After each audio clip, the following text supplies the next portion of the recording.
Hello, today I'm in Jaguar F-Pace. In this video I'll show you how to use voice assistant.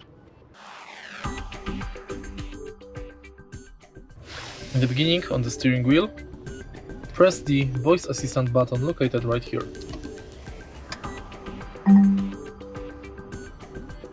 Navigate to petrol station. Handset not connected.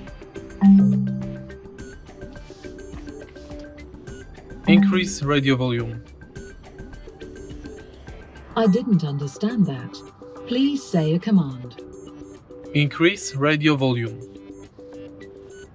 Sorry, I missed that. You can also say help for further assistance. Help.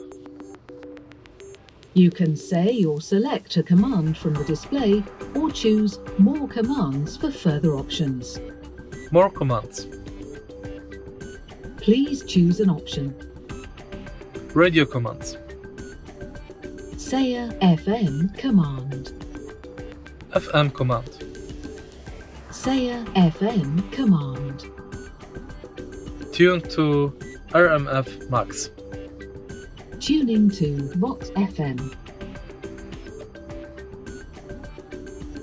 That's how you use voice assistant, but it's crucial to know the commands you can find in settings and also to speak very clearly. And that's basically it. If you find this video helpful, please leave like, comment and subscribe.